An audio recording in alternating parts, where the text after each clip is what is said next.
चलिए स्टार्ट करते हैं नेक्स्ट वीडियो। इसमें हम बात करने वाले हैं वेक्टर्स के प्रोजेक्शन के बारे में।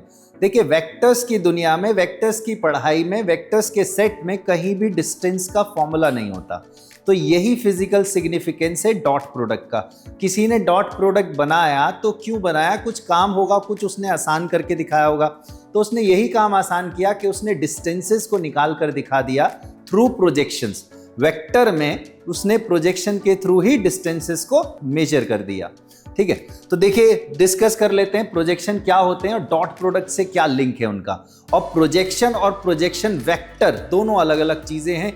अगर इस तरह से पूछ लिया गया तो एक नंबर आपका चला जाएगा।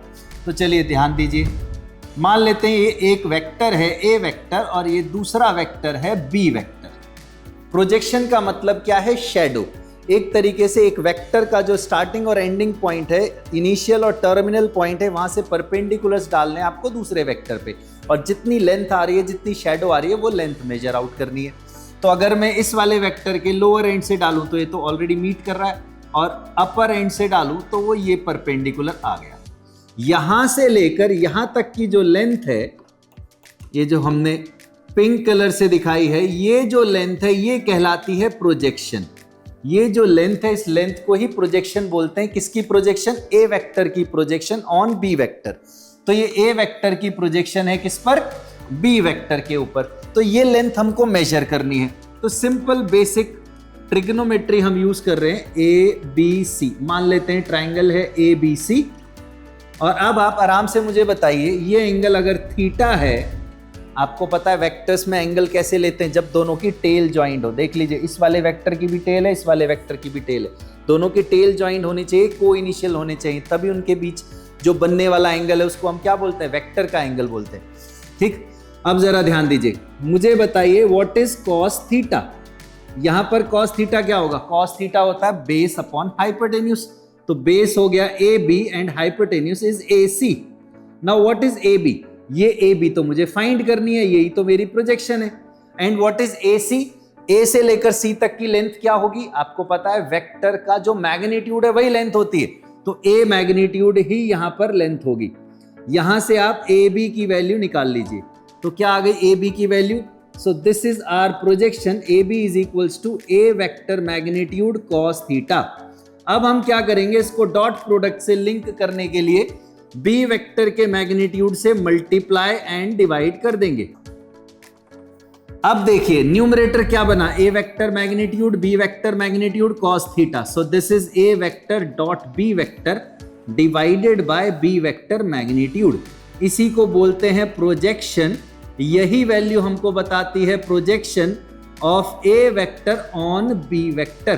तो आपको जो ध्यान रखना है वो क्या ध्यान रखना है कि प्रोजेक्शन लेंथ होती है, और प्रोजेक्शन जिस वेक्टर पे ली जाती है उस वेक्टर का ही मैग्नीट्यूड डिवाइड में आता है। ए ऑन बी बोला है तो बी का मैग्नीट्यूड नीचे आएगा, और जिस वेक्टर की प्रोजेक्शन बोली है उन दोनों का डॉट ऊपर आ जाएगा। क्लियर हो गई बात? इसको अगर मैं थोड़ा सा मैनिपुलेट करूं, चेंज करूं, तो आप देखेंगे B vector divided by B vector magnitude, तो इसको कहा जा सकता है बी कैप। तो this is projection of A vector on B vector. तो जिस वेक्टर की प्रोजेक्शन लेनी है वो पूरा वेक्टर आएगा, उसका डॉट करना होगा बी कैप से, यानी यूनिट वेक्टर से जिसके ऊपर उसकी प्रोजेक्शन लेनी है। तो A vector dot B cap, यही होती है projection of A on B. ठीक है, प्रोजेक्शन क्या है? लेंथ है।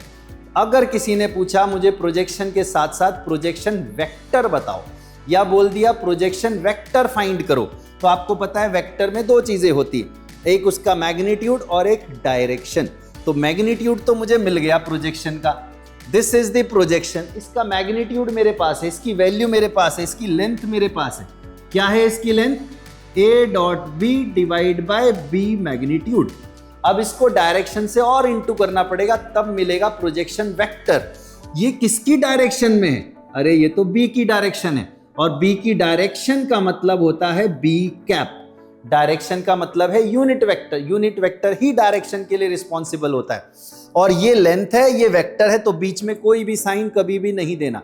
स्केलर और वेक्टर को मल्टीप्लाई जरूर कर सकते हैं, मगर बीच में डॉट या क्रॉस कभी नहीं लगाते, क्योंकि डॉट और क्रॉस वेक्टर का वेक्टर के साथ ही डिफाइंड होता है। सो this is called projection vector.